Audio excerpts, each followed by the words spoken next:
Okay, good evening, everyone, and thank you for coming for this last presentation for this open course, because tomorrow we will have our last class for students who are taking this as a course.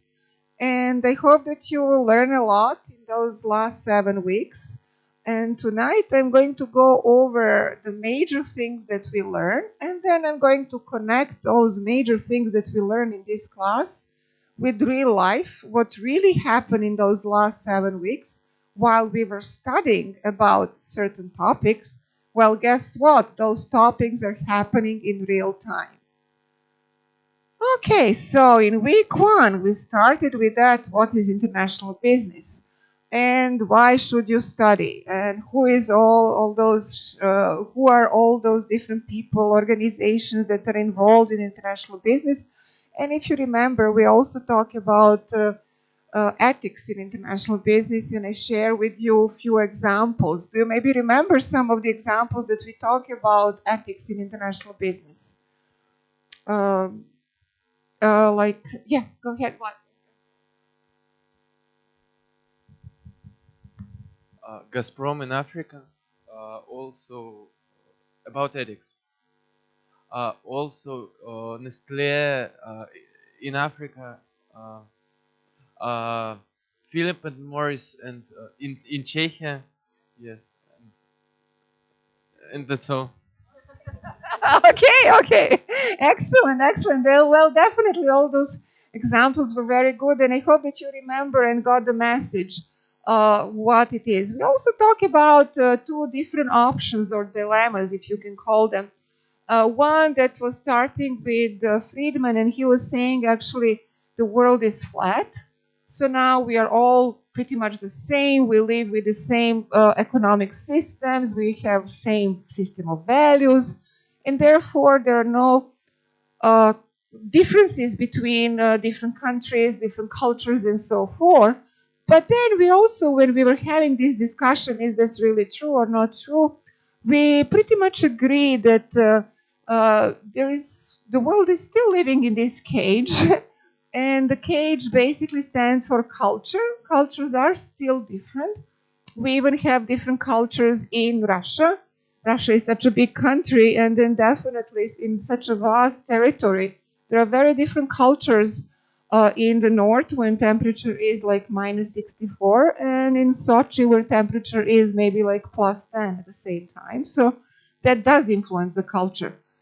So many other things as well. There is also differences in administration. So if you're conducting international business in Germany, you will have to deal with their administration that may be a little bit different than administration in Nigeria, a little bit different than administration in Japan, Russia, or United States. Also, we mentioned, and in your presentation, you covered this topic very well, geography does matter. Depending where you are, is going to influence international business. And finally, economy. Of course, we have to talk about economy always. We also talk about absolute advantages, the comparative advantages, and the theory of absolute advantage that was basically saying that every country should specialize in production of products that they are most productive in, that they have the absolute advantage, that they produce better, cheaper, more productively than another country. But then we also mention, well, what about if the country has the absolute advantage in production of two goods? Should they still specialize? Then we said, yes, they still should specialize because they will have more absolute advantage in producing one product versus another product. And since we learned that lesson in economics that we are always going to deal with limited resources, so it's better to use our limited resources to something that we do the best instead of something that we do fairly well, and then use let the others do something else and specialize in production of something else.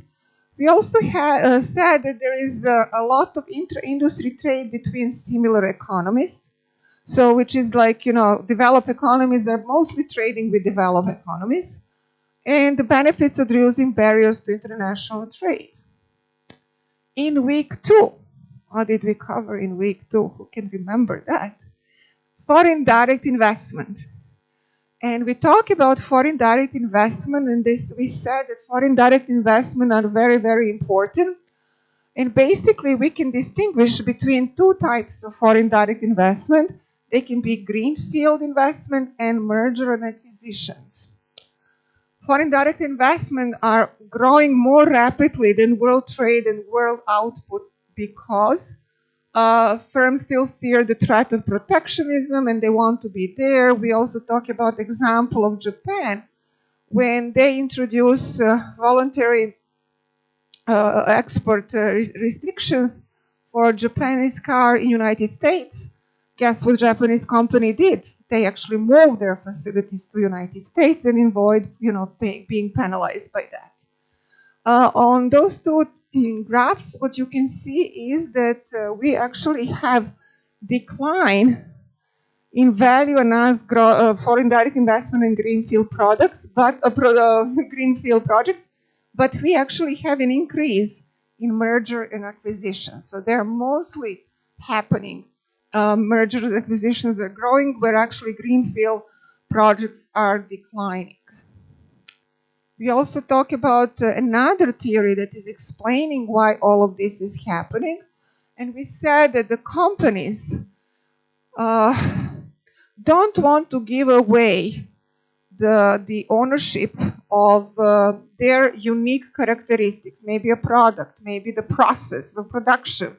So therefore, they want to keep this ownership advantage. And because of this ownership advantage, also because of location. Because if you are, for your production, if you need the raw materials, you want to be sure that the inflow of that raw materials is really constant coming to you. And in order to have that, you will actually have foreign direct investments in the country with that raw material.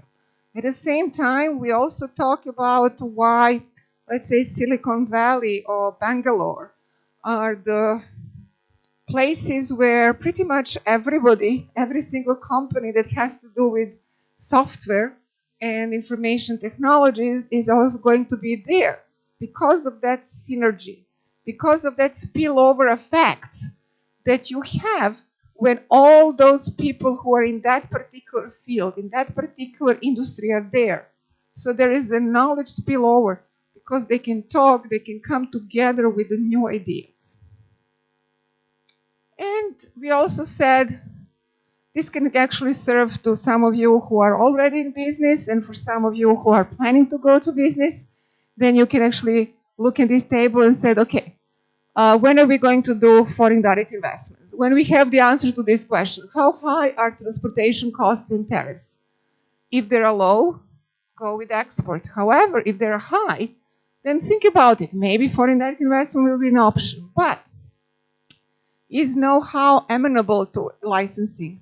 If the answer is no, then definitely go with foreign direct investment. You want to keep this know-how. I don't want to license it. I don't want to give it away to another company. So I'm going with FDI. It's a tight control over foreign operation required. If that answer is yes, foreign direct investment is option.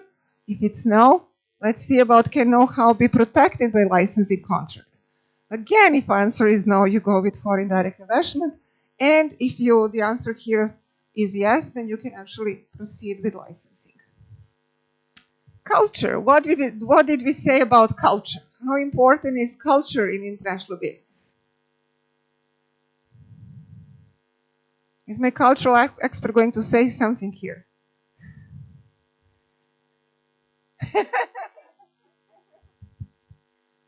Maybe it's the most important thing about doing business in another country. Okay.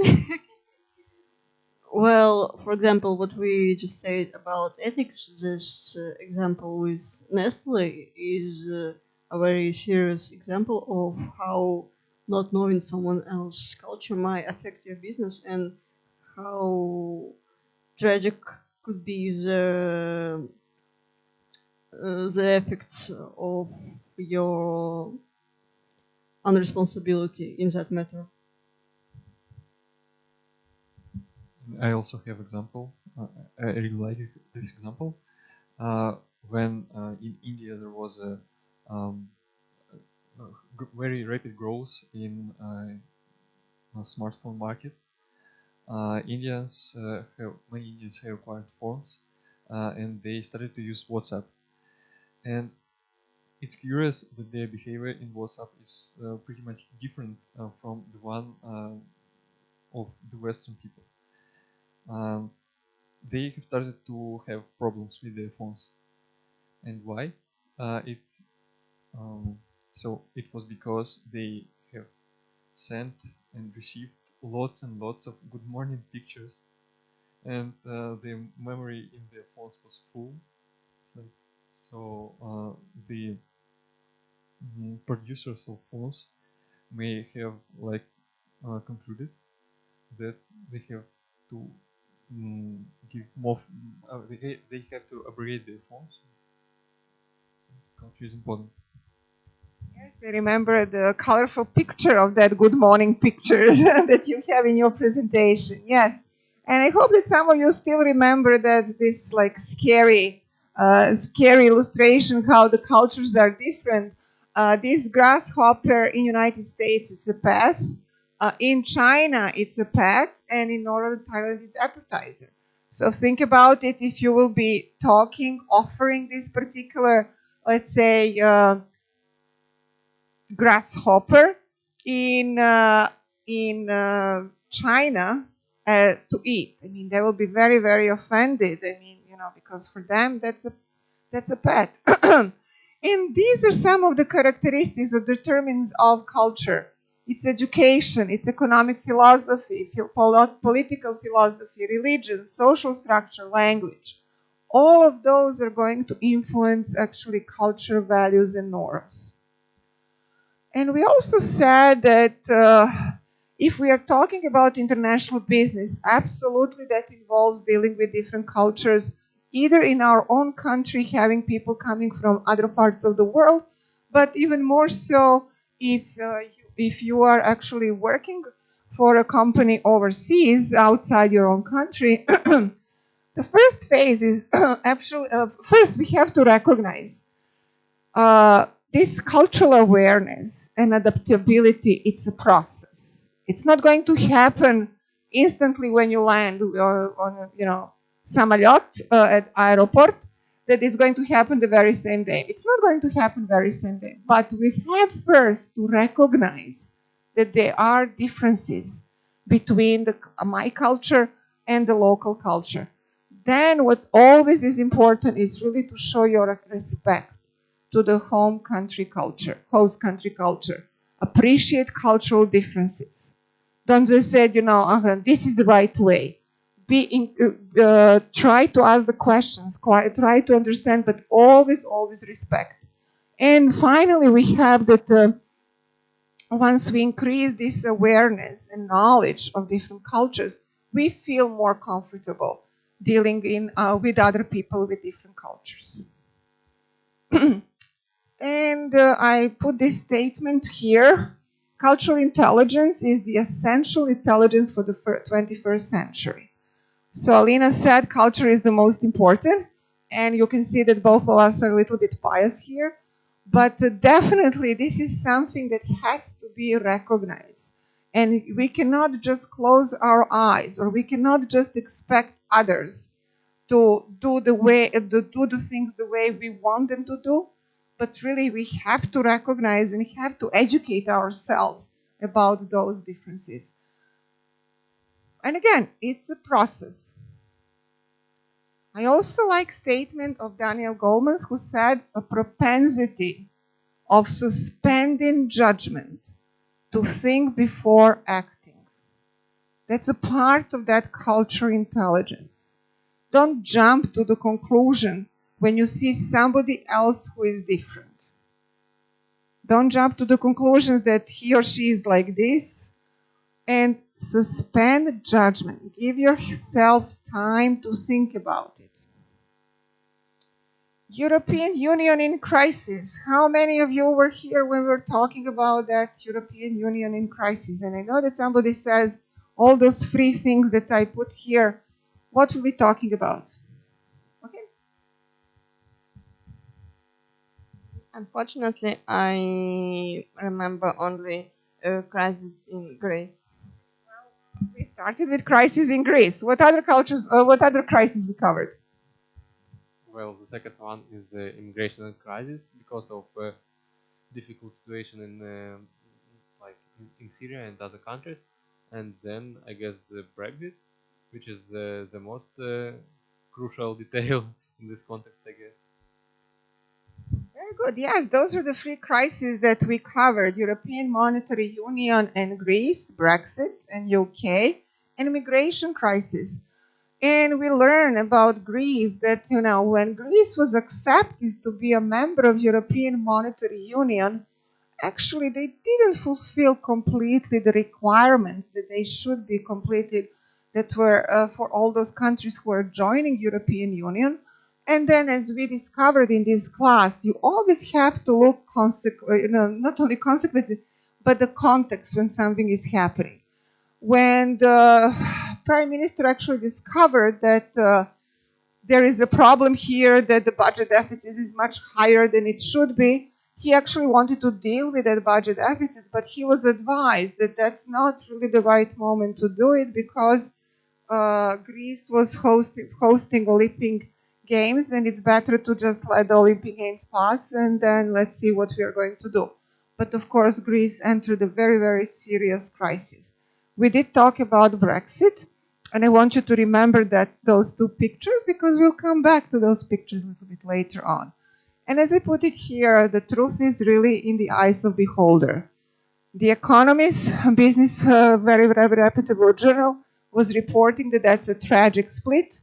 Boris Johnson instead, we are out, we are happy, and let's do it. Migration crisis, we did talk about that, and you're absolutely right. We talk about that there are many layers of this crisis, and as far as Europe, we almost have divided Europe here in a sense that some countries like Germany are a little bit more open toward accepting immigrants versus some other countries like are mostly coming from East Europe, Hungary, Poland, Czech Republic. They're a little bit more resisting this particular group of people that are coming there. We talk about regional economic integrations, and we did cover different regional economic integrations, but it is also very important to still remember this part.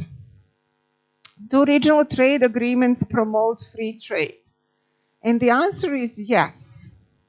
However, they promote this free trade only inside the group of countries that belongs to this economic integration. So for everybody outside the grouping, there is no promotion of trade. Quite contrary sometimes, because most of the trade is now going to happen inside of this group, not necessarily with the rest of the world. We talk about different layers or different levels of economic integration. The lowest one is free trade area.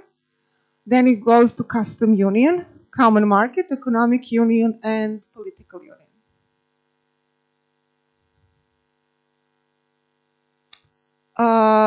Out of all of those integration that we talk about, I want to emphasize one more time here in the last presentation about one of the latest ones that was initiated by China in 2013, and that's China Belt and Road Initiative. And this picture really tells a lot. All of those countries with a very, very dark number are basically the countries, the darker the color, the higher the percentage of gross domestic product that depends on the imports from China.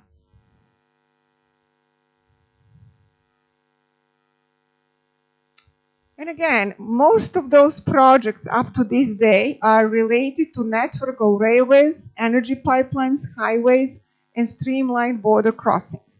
However, China is lacking raw materials. So China is also using this initiative to really provide for themselves and for development of their economy a guaranteed source of raw materials. And again, for raw materials to get to China, you need to have an infrastructure. That's like roads and networks are building.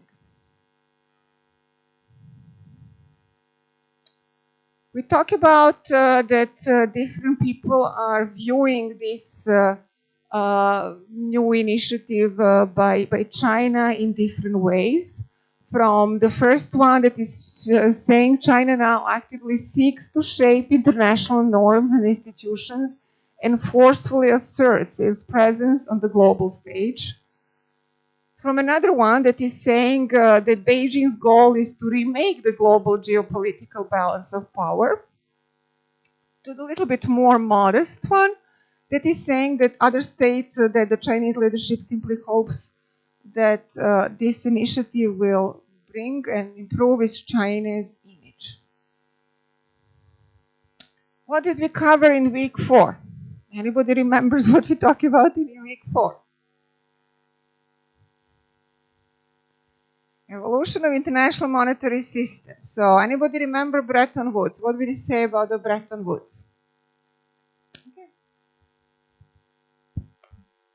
If I'm not mistaken, the sense of this system was that dollar based on gold standard and other big like a currency like a pound, they based on a dollar. It's the same.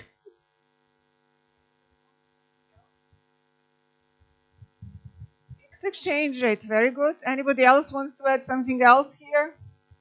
Why did we have, what was the purpose of that Bretton Woods and Bretton Woods institutions that are International Monetary Fund, the World Bank, and the World Trade Organization? What did we say? Why did they meet over there and what did they want to accomplish? By basically trying to find ways that are going to facilitate trade between different countries in the world. What was the purpose of that? Well, they sort of hope for political integration as well as for economic integration, because it was the time after the Second World War, so everyone was pretty much in crisis and they needed this stability among Europe.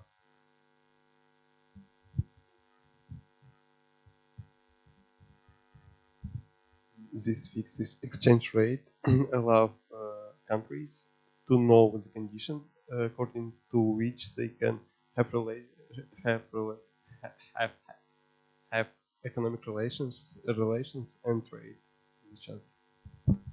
Okay, well, all correct, but you are missing one very important point. And with Bretton Woods systems, Alina mentioned that it was actually the Second World War. So obviously we had a lot of casualties, physical casualties, and more so human casualties. And because of that, those 44 countries felt that we have to work on something, on a system that is going to promote trade. Why to promote trade? Because if the countries are cooperating with each other, if the countries are trading with each other, there is more likelihood that they will be actually avoiding wars with each other. And yes, you're also very right with that comment that we did have a kind of quasi-gold standard and fixed exchange rate, or PEG, basically where all other currencies were linked to US dollar, and the US dollar was the only one that was pegged to gold. That's why we call it quasi-gold standard.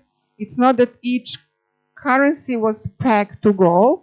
It's actually that through US dollar, the US dollar was the only anchor currency that was pegged to gold.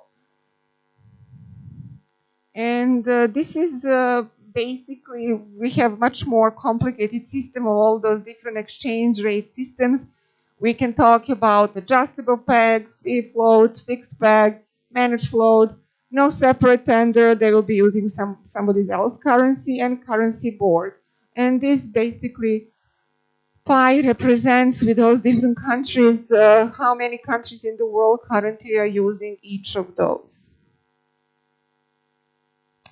Anybody remember anything about those wonderful crises that happened first starting in Mexico, Southeast Asia, Russia, Argentina? They started happening.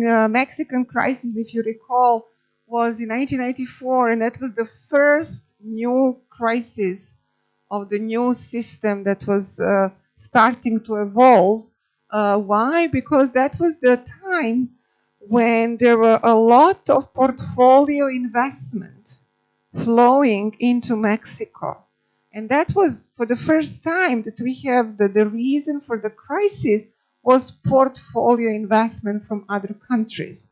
And then we have the crisis that follow in Southeast Asia, Russia, and Argentina. Now, I would like you to remember this slide. Not because by knowing all of this, we are going to avoid any future financial crisis in the world that is going to happen in next 10, 12, 15, 100 years, but at least to be on alert when you see that any of these factors in combination is happening in any particular foreign market. If we have high inflation, which means the general level of prices is very, very high, is going up. Prices are going high on a daily basis. If we have that the current account deficit is widening, in a sense it's becoming bigger and bigger, if we have excessive expansion of domestic borrowing, and if we have the asset price inflation, there is almost 100% certainty that this combination is really a killing combination for the financial crisis to happen.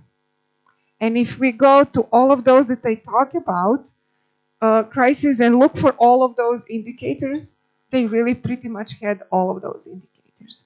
In addition to that, there was one indicator that wasn't mentioned here, and that was that in Mexico, and particularly in Southeast Asia, we also had the liberalization of financial markets, while that financial system wasn't yet established.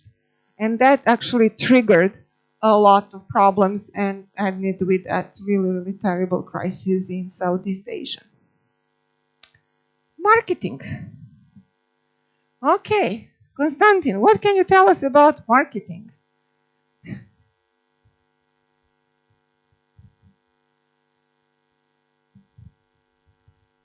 Marketing is a really important thing in any business in any country, because it's like connection thing between your product or goods or like anything you do and your customers or citizens and anything else.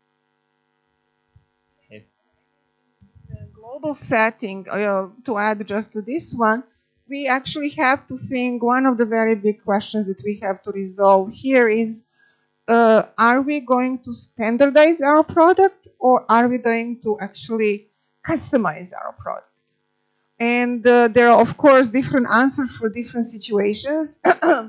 When we had a class, we were watching that interesting video about Coca-Cola, and here I found those different Coca-Cola actually cans in different countries and with different in different languages. And there is no one good answer to this one. Do we standardize or do we customize? Generally speaking, and I know it's never good to talk generally because somebody's always to say, no, this doesn't apply here. But generally speaking, we have some kind of trend toward localization. And in a certain way, when you look, we'll talk again about supply chain management. But when you think about Dell, when you think about technology, ordering online in a certain way is allowing us, all of us individually, even without particularly picking where we are, country where we live or where we are doing those orders, to really customize what we are ordering. And I gave an example on Tuesday about Dell. where literally every single person, by ordering that Dell, can customize how that computer, how that laptop is going to look like, how powerful, not powerful, what kind of features it's going to have, and so forth. We also talk about nation branding, and do you remember some of the answers that you maybe gave about Russia, or maybe that some other students from Canada and or United States gave about Russia? Anybody remembered anything from that particular lesson? I noticed that few of you are laughing, so I guess that was really impactful. So any reflections on that one?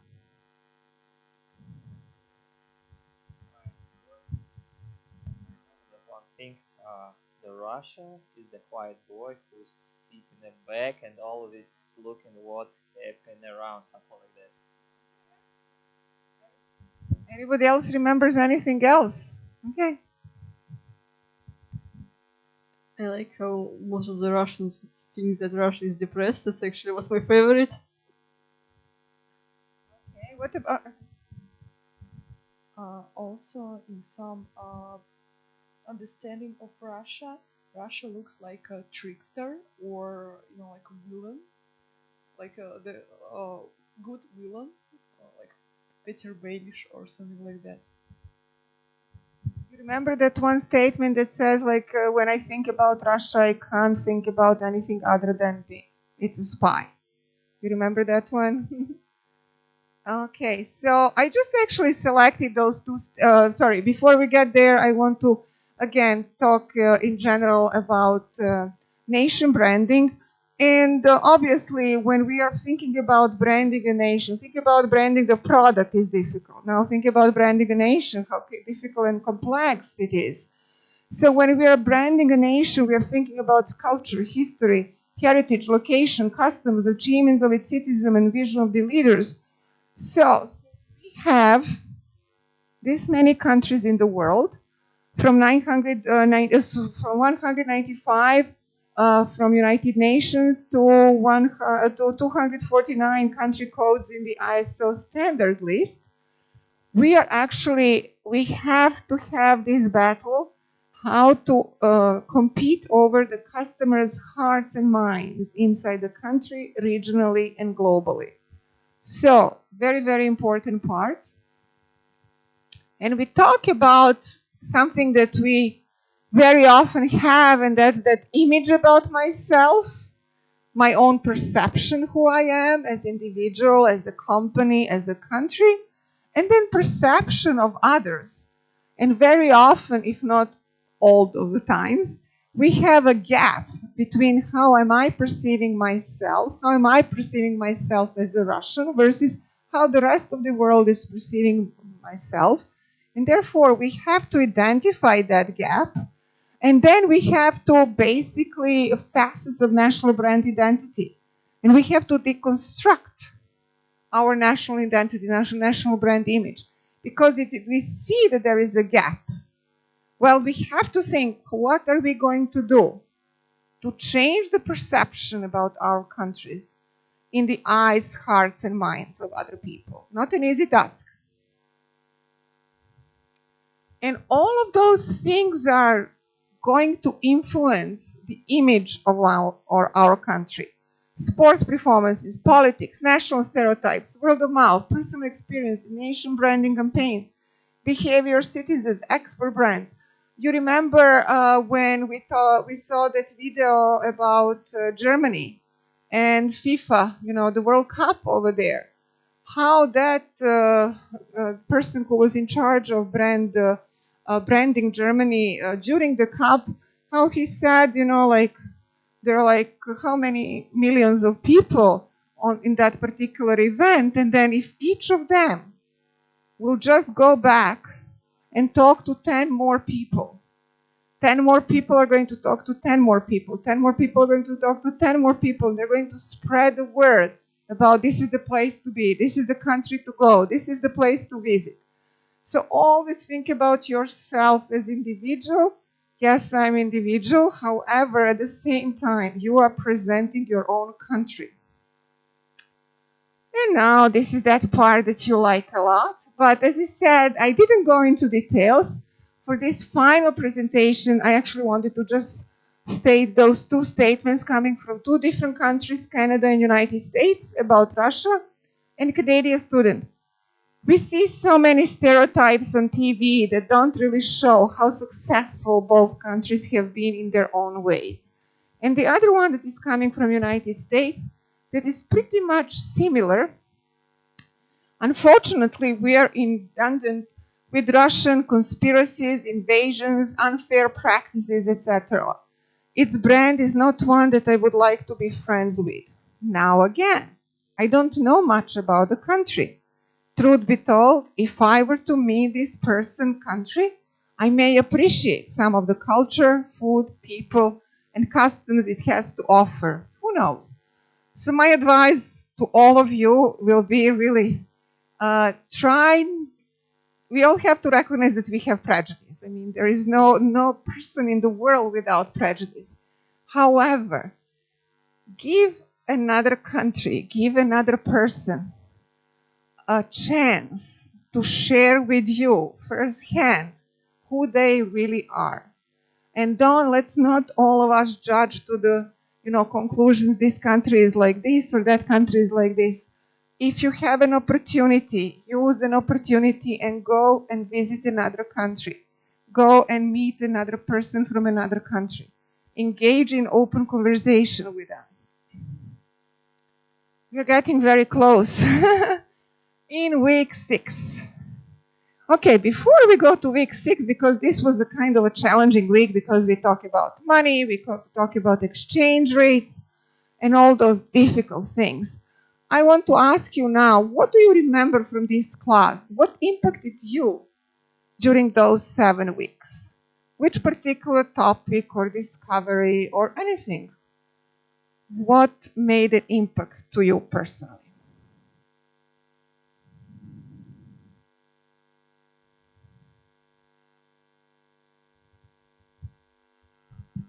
Well, it is great to think of this complex system as a combination of different approaches. Like we need to combine cultural studies, like we need to explore culture of different nations. We need to think of what they want to say with their brands and what is the real economical state as in case of Greece. And we need to combine all these factors to know something about not something, but to know enough about the country in order to deal with it, to invest maybe. And this combination is the most important, at least for me, part of this course, because it's pretty clear in like not in the combination like this just one part and then one part. It's like clear. It was clear for me, but I never think of this combination, and it's yeah, and that's great. Anybody else? Actually, just follow after this course, I understand that even small differences are very important. I mean, small differences between countries, because before this course, I see on them mostly from such theoretical perspective, wide theoretical perspective, like, oh, the scheme of how it all works same. There's no actual difference, but now I understand that it's really dependent on our from our view on what differences we want to see and how to measure the differences. And I would, I really liked the role of monetary policy in the States. Thank you. Anybody else? Okay, I'm going now to pick on somebody here. Would you like to share with us?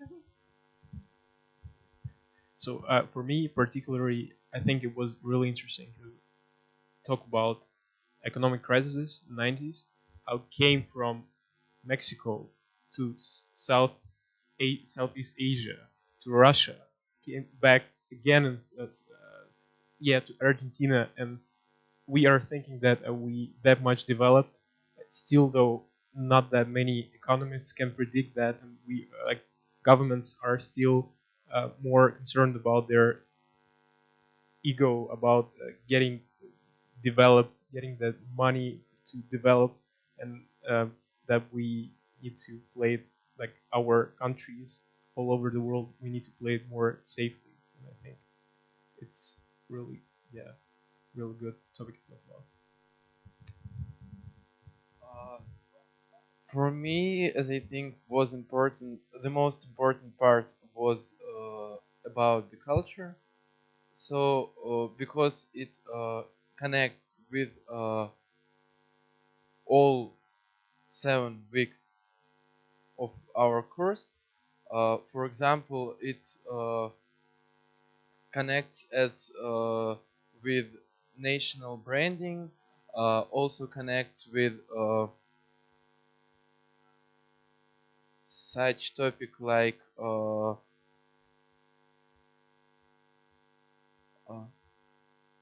yes, human resource management, exactly, and foreign direct investments. Yes, it connects with every week. I want to ask somebody from here, what about that human resource management? Okay. I did enjoy the topic, but the thing is, we shouldn't only think about culture when we are thinking about uh, HR. We also should consider what this culture will take from us, like what is it, what money it costs, this difference in culture or in geography. And I think it should be also.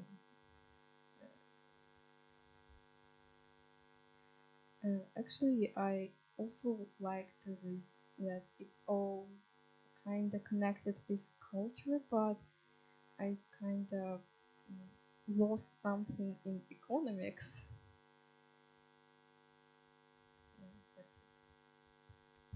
Thank you. What about you? We learned that it's very important in life to have a good mother. So other than that,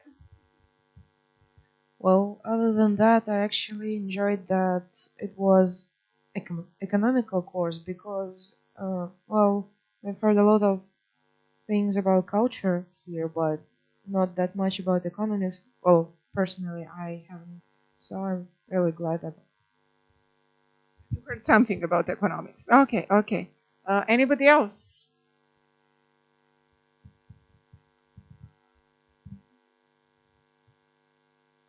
So, as Nikita already said, I like the combination of topics, and but I think I especially liked marketing part, and I will remember for a long time the example with Nestle and Africa. It's really Thank you so much. Now let's see that week 6. We talk about these exchange rates, and we talk not only theoretically, we did give some examples of this one, but at the end you're going to see even something more powerful as far as why it is so important to know and recognize the exchange rate movements. We said that exchange rate can move in a matter of minutes, hours, overnight, 50%. On the other hand, interest rates can only move certain percentage or less than a percentage point, because you never heard that the interest rate is going to move overnight by 20%.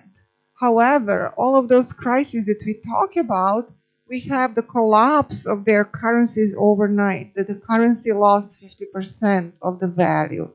So this is why it is very important to understand the need to actually research and recognize the exposure, exchange rate exposures when you're conducting business global internationally.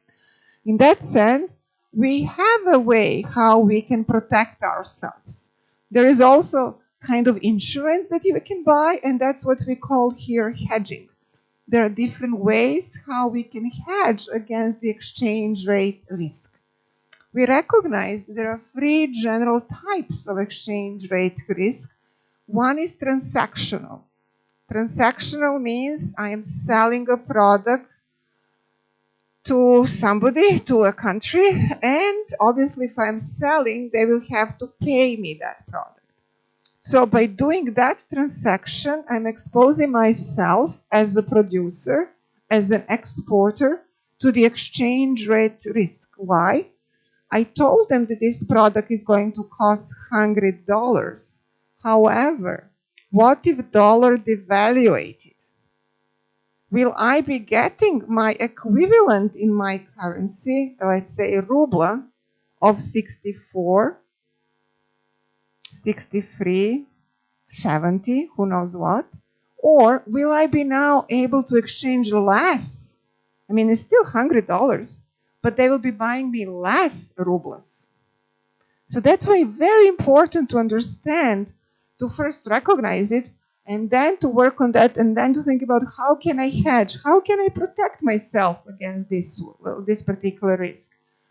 We also talk about economic exposure. As we have seen, foreign direct investment is growing faster than global trade. There are more and more foreign direct investments, in particular through merger and acquisitions. If that's the case, I have now operations all over the world. Now, I am exposed to any exchange rate movements in that particular country. So if I have a lot of my production happening in that country, again, what if exchange rates increase? That means that now all my products produced in that country will cost more if somebody else wants to buy them. So obviously, I will actually have declining revenues. And finally, we have a translation exposure. As you know, and if we have some accountants here, they will tell us much more about that one. In general, again, companies have an obligation to keep all of their transactions in the host country. So if you are a Russian company operating in Venezuela, you have to keep all your operations, transactions, accounting, inputs, outputs, and all of that in the local currency. However, for the purposes of your home headquarters in Russia, you have to translate all of that into rubles. And obviously, if there is a devaluation of their currency, all your earnings from that particular location are going to show less as decline in your rubles. So that's even, we have an exposure in translation, exchange rate exposure. And then last week we talked about human resource management, and I know that few of you got very interested in maybe proceeding your future career in this area.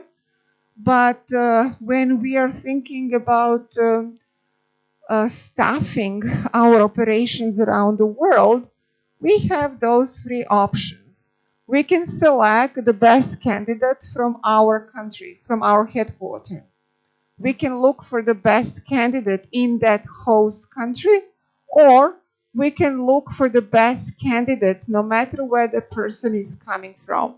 So we have ethnocentric approach, polycentric approach, and geocentric approach. Now, again, there is no clear answer which one is the best. And also sometimes you may have in organizations that all three have applied. If you remember, I said that most of the time, if we have at least American companies, multinational corporations, they are always going to select for chief financial officers a person who is coming from US, from the headquarters, because they want their person to be in control of money. Very often, for the HR manager, they will be then selecting polycentric, meaning for host country. And then for some other positions, they will be actually looking for the best candidate, no matter where that candidate is coming from. we discovered that there is actually very high failure rate of those expatriates.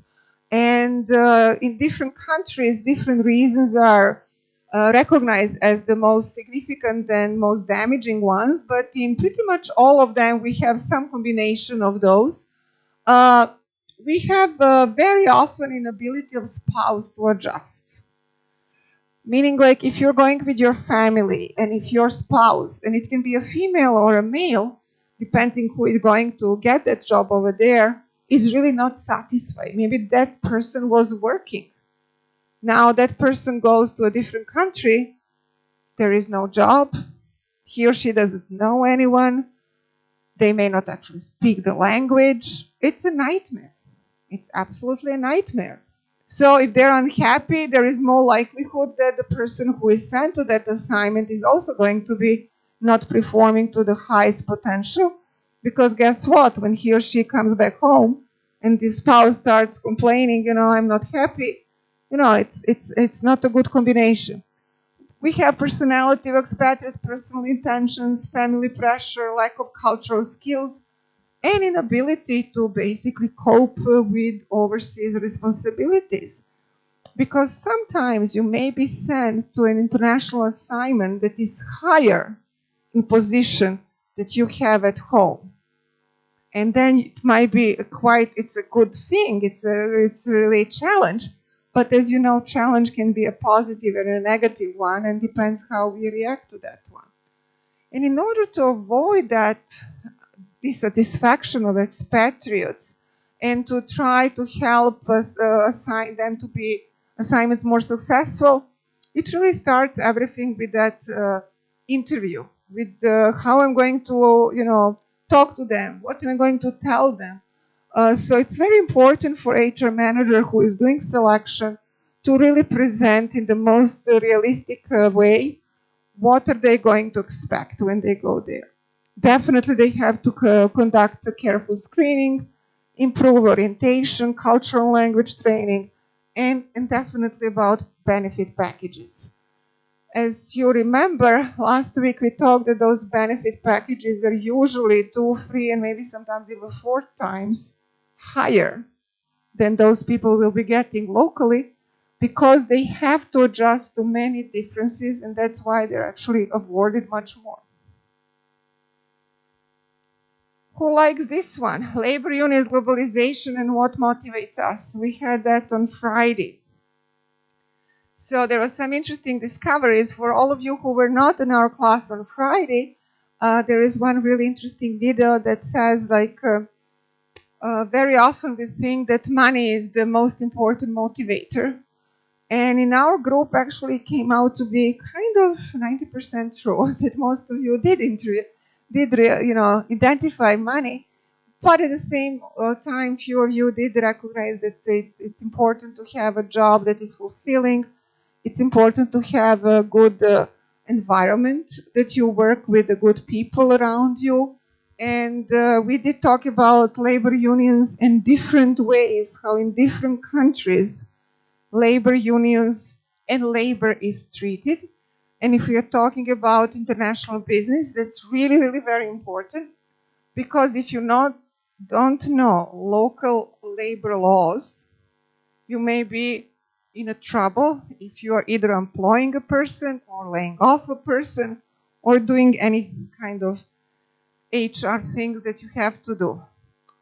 And finally, on Tuesday, we talk about supply chain.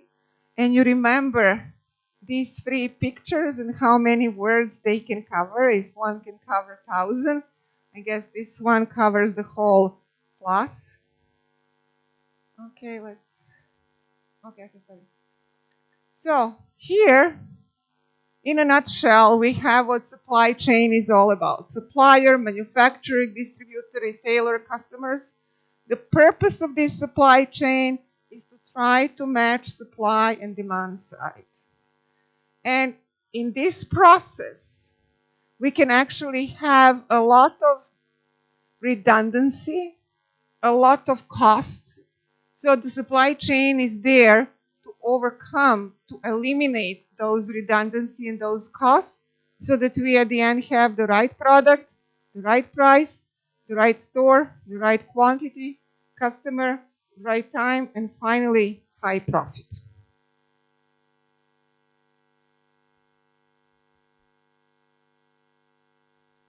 And those are projections. So if we want companies to be successful in the future, there are projections that their performance will depend on the 70% of the global strategy. However, they will actually have to do much more globalization efforts on their supply chain by 25%. That will be responsible for their overall performance.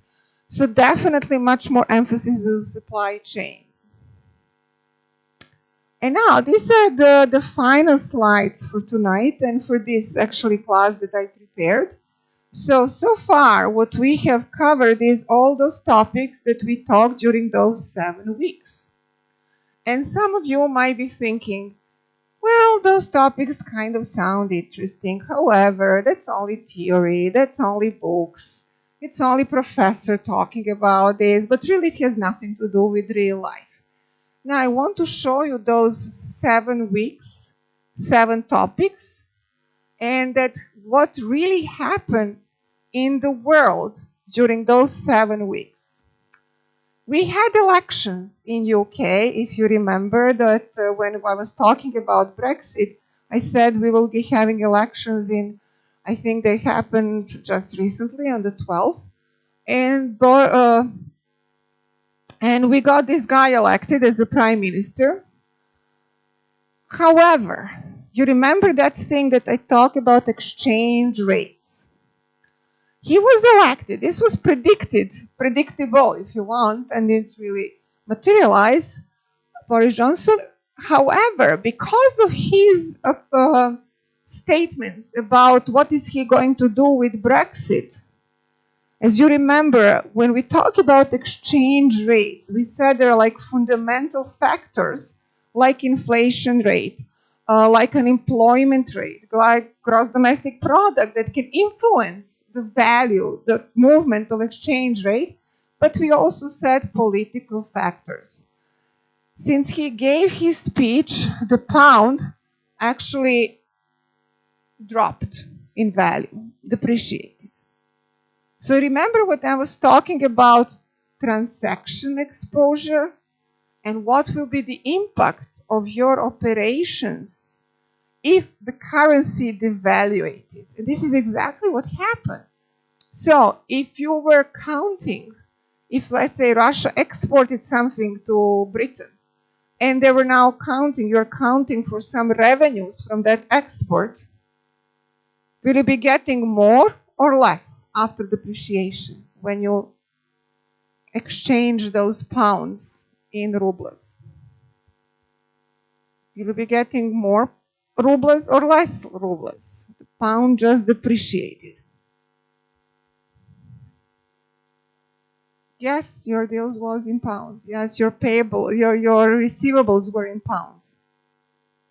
You will be getting less, exactly. So everybody who is now watching us and everybody who exported something to UK, they will be actually now getting less for their export if they have to transfer that in, convert that in rubles.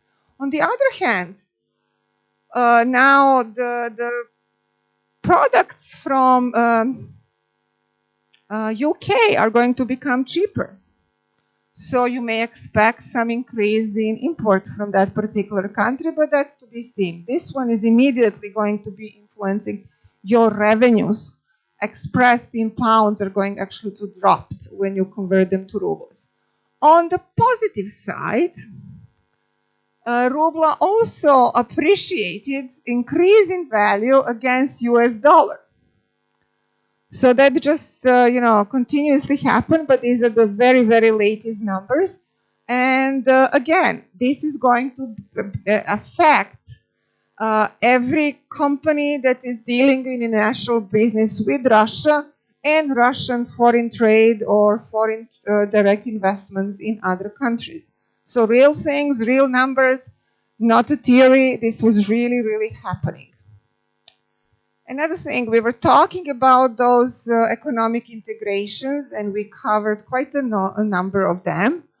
And while we were talking about them, on 4th of November 2019, they met in Bangkok and they basically initiated the new one that is going to start in 2020. And it's a regional comprehensive economic partnership. Again, real time, real happening, real history in front of your eyes. We already also discovered that Russia, or actually Moscow, got a tourist Oscar as the best city to visit, and it was it got this Oscar when it was competed with Paris, London, New York, and some other countries, cities in the world. So that also happened. Think about nation branding. So this should be very, very positive for nation branding of Russia. We were talking extensively about a trade war between United States and China. So this just happened a few days ago that President Trump signs off on a deal to pause US-China trade war. So US will not be apparently up to the day. Who knows what's going to happen until the end of the year. But will not be imposing new tariffs, and China reciprocated the same way, so China wouldn't be imposing new tariffs.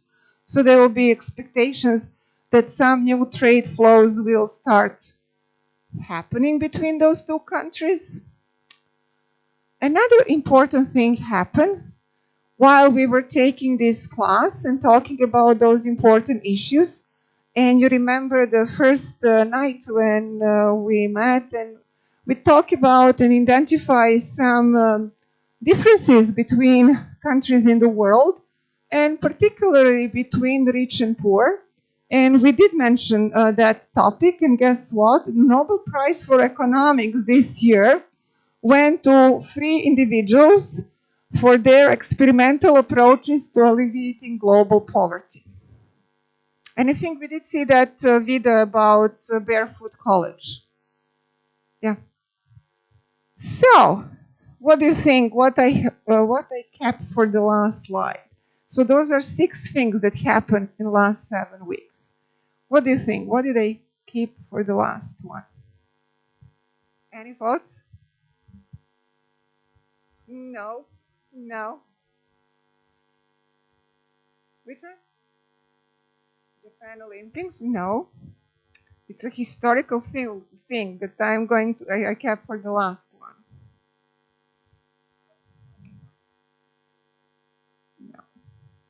No.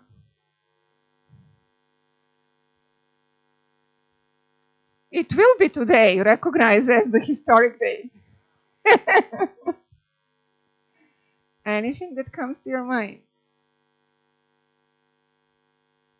What did we do last Tuesday? What did I ask you to do? What did we do at the beginning before the class started?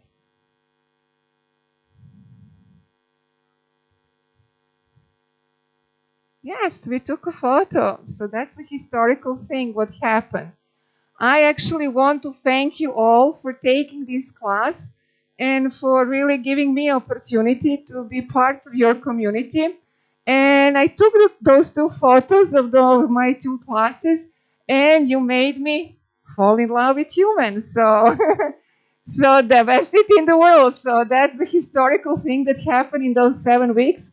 So again, thank you all for coming and for taking the class and for sharing your interest, asking questions, and keep asking those questions. You have my email, but not only relying on me, but just keep digging and learning about the world, the other countries, and how do they function economically, politically, business-wise, culturally-wise, and definitely try to be open for new experiences and share your really, really huge knowledge and dedication to learning and to better life for all of us. Thank you so much.